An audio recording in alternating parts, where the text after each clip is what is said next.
বালিগঞ্জ কেন্দ্রের বাম প্রার্থী আফরিন আলী শিল্পী বাড়ি বাড়ি ঘুরে প্রচার সারলেন আফরিন।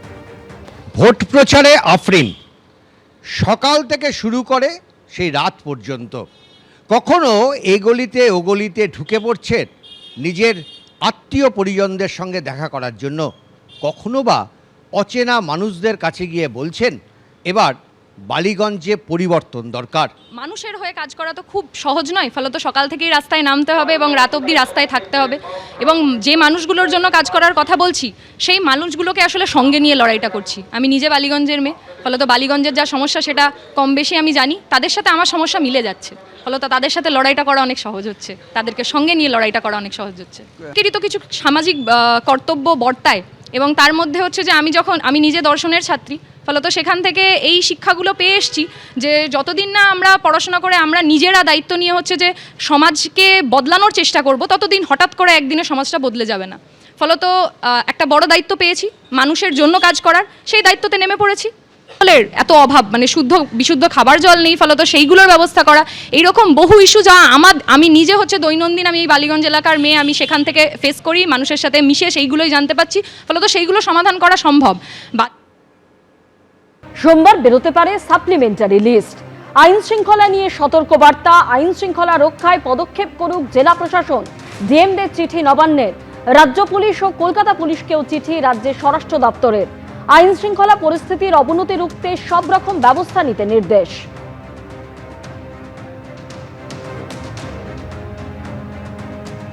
ভোটে কেন্দ্রীয় বাহিনী মোতায়েন নিয়ে এবার জয়েন্ট ডিপ্লয়মেন্ট কমিটি গঠন। জয়েন্ট ডিপ্লয়মেন্ট কমিটি গঠন করল মুখ্য নির্বাচনী আধিকারিকের দপ্তর। কাল দুপুরে মুখ্য নির্বাচনী আধিকারিকের দপ্তরে কমিটির বৈঠক।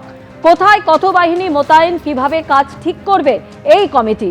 কমিটিতে special observer N K Mishra, state police nodal officer Anand Kumar, কমিটিতে আইজি সিআরপিএফ ও state force coordinator Salabh Mathur. Joint deployment কমিটিতে রয়েছেন state CAPF coordinator Gaurav Sharma. বৈঠকে থাকবেন CEO Manoj Agarwal, special roll observer Subrata Gupta. কেন্দ্রীয় বাহিনী দিয়ে রাজ্য মুড়ে ভোট করাতে চায় কমিশন।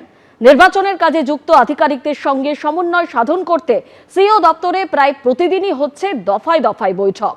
কমিশন স্পষ্ট করে দিয়েছে, কোনো বুথে ওয়েবকাস্টিং আধ ঘন্টার বেশি বন্ধ থাকলেই সেখানে হবে পুনর্নির্বাচন। পাশাপাশি প্রত্যন্ত এলাকায় নজরদারিতে এবার 360 ডিগ্রি মুভিং রোবট ব্যবহার করার পরিকল্পনা নেওয়া হয়েছে। ভোট ঘোষণার আগেই রাজ্যে এসে গেছে 480 কোম্পানি কেন্দ্রীয় বাহিনী। চলছে টহলদারি, ক্যাম্প করে চলছে নাকা চেকিং। জায়গায় দাঁড়িয়ে রয়েছে ঠাকুরপুকুর এবং বিষ্ণুপুর থানা এলাকার যে বর্ডার এরিয়া, সেই বর্ডার এরিয়ার নাকা পয়েন্ট। নাকা পয়েন্টও যে জোর দেওয়া হয়েছে, সেখানে কিন্তু ইতিমধ্যে যে ব্যবস্থাগুলো গ্রহণ করা হচ্ছে সেটা হচ্ছে এখানে নাকা পয়েন্টেও ক্যামেরা লাগানো থাকবে এবং সেই ক্যামেরা লাইভ স্ট্রিমিং দেখতে পাবে কন্ট্রোল রুম থেকে। এই মুহূর্তে রাজ্যে 480 কোম্পানি কেন্দ্রীয় বাহিনী রয়েছে। কমিশন সূত্রে খবর, ধাপে ধাপে আসতে চলেছে আরো 2000 কোম্পানি। সেই হিসেব অনুযায়ী ভোটে রাজ্যে কেন্দ্রীয় বাহিনীর জওয়ানের সংখ্যা পৌঁছতে পারে 2.5 লক্ষে। আরো ফোর্স তো আসছে স্যার, ফোর্স তো আসবেই। ভোটে নির্ঘণ্ট ঘোষণার পরই রাজ্য পুলিশ ও প্রশাসনের শীর্ষস্তর থেকে শুরু করে খোল নলছে বদলে দিয়েছে নির্বাচন কমিশন। এই প্রেক্ষাপটে বুধবার রাজ্য পুলিশের DG, Kolkata police commissioner, ADG আইন শৃঙ্খলা, পুলিশের নোডাল অফিসার, কেন্দ্রীয় বাহিনী হেডকোয়ার্টার সহ ভোটের কাজে যুক্ত বিভিন্ন আধিকারিকদের সঙ্গে বৈঠক করেন মুখ্য নির্বাচনী আধিকারিক। সূত্রের খবর, সেই বৈঠকে মুখ্য নির্বাচনী আধিকারিকের সঙ্গে জেলা শাসক অর্থাৎ জেলা নির্বাচনী আধিকারিকদের মধ্যে একটা integrated command and control system তৈরির কথা বলা হয়েছে। এর সঙ্গে যুক্ত থাকবে বিভিন্ন এনফোর্সমেন্ট এজেন্সি, কেন্দ্রীয় বাহিনীর দায়িত্বে থাকা জেলা কোঅর্ডিনেটর এবং পুলিশ। এই integrated command and control system 24 ঘন্টা কাজ করবে।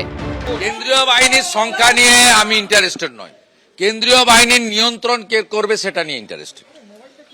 কেন্দ্রীয় বাহিনীকে সঠিক ব্যবহারের আমি দাবি করি। নির্বাচন কমিশন করছে, করুক, কিন্তু আমার কথা হচ্ছে পশ্চিমবঙ্গ ছাড়া অন্য 4 জায়গাতেও এই ব্যবস্থা থাকবে তো। জ্ঞানেশ কুমারকে তো উত্তর দিতে হবে, তিনি ইলেকশন কমিশনের প্রধান আধিকারিক, chief election commissioner of India. তার কাছে তামিলনাড়ু আর পশ্চিমবঙ্গ তো আলাদা করে নেয়, আসাম তো আলাদা করে নয়। ব্যবস্থাপনা তো সব জায়গায় সমান সমান করতে হবে। এবার 100% বুথেই থাকছে ওয়েবকাস্টিং এর ব্যবস্থা। বুথের বাইরেও চলবে নজরদারি, প্রয়োজনে ব্যবহার করা হবে ড্রোন। কমিশন সূত্রে খবর, রাজ্য জুড়ে ৮০,৭১৯টি বুথের ভিতর ও বাইরে মিলিয়ে 2 লক্ষ ক্যামেরা ও ওয়েবক্যামে চলবে নজরদারি। কমিশন স্পষ্ট করে দিয়েছে, কোনো বুথে ওয়েবকাস্টিং আধ ঘন্টার বেশি বন্ধ থাকলে সেখানে পুনর্নির্বাচন করতে হবে। পাশাপাশি এফএসটি ও কিউআরটি গাড়িতে 360 ডিগ্রি পিটিজেড ক্যামেরা সহ লাইভ স্ট্রিমিং চলবে। কেন্দ্রীয় বাহিনীর জওয়ানদের দেওয়া হবে বডি ক্যামেরা। সব ক্যামেরা নিয়ন্ত্রণ থাকবে কমিশনের কন্ট্রোল রুমে। এটা প্যান টিল জুম করতে পারবে, প্রোগ্রামিং করা থাকবে। এছাড়া বিভিন্ন কন্ট্রোল রুম থেকে মাল্টি ভিউ করা যাবে, মোবাইল অ্যাপ দিয়ে মোবাইলে দেখা যাবে, বিভিন্ন কন্ট্রোল রুম থেকে কন্ট্রোল রুম দেখা যাবে, মাল্টি ফাংশন করা যাবে। যখনই কোনো গন্ডগোল হচ্ছে, মবটাকে চিহ্নিত করা যাবে এবং আইডেন্টিফাই করা যাবে। সূত্রের খবর, শুক্রবার জেলা নির্বাচনী আধিকারিক ও পুলিশ সুপারদের নিয়ে বৈঠকে কড়া বার্তা দিয়েছে কমিশন।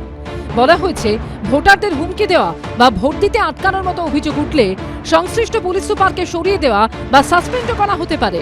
জনপ্রতিনিধিত্ব আইনের আওতায় কঠোরতম শাস্তিমূলক পদক্ষেপ করতে পারে কমিশন, সে কথাও স্পষ্ট করে বলে দেওয়া হয়েছে। রাজ্যের অফিসাররা নিরপেক্ষভাবে কাজ করতে ভুলে গিয়েছেন। আইনে কোথাও বলা নেই যে তাদেরকে রাজ্যের অফিসারদেরই নিযুক্ত করতে হবে, তারা অন্য কোথাও থেকে অফিসার এনেও নিযুক্ত করতে পারেন। এইটা নিশ্চিত করতে হবে যে যাকে নিযুক্ত করবেন সে রিটার্নিং অফিসার হোক, প্রিজাইডিং অফিসার হোক, পোলিং অফিসার হোক, পুলিশ অফিসার হোক, তিনি নিরপেক্ষভাবে কাজ করবেন। 21 বিধানসভা ভোট পরবর্তী হিংসায় জড়িত দুষ্কৃতীদের চিহ্নিত করে তাদের থেকে আর কোনো অশান্তিতে তারা জড়াবেন না, এই মর্মে মুচলেকা নিতে নির্দেশ দিয়েছে কমিশন। পার্থপ্রতিম ঘোষ, সৌমিত্র রায় ও শিবাশিস মৌলিকের রিপোর্ট, এবিপি আনন্দ। এবিপি আনন্দ, এগিয়ে থাকে, এগিয়ে রাখে।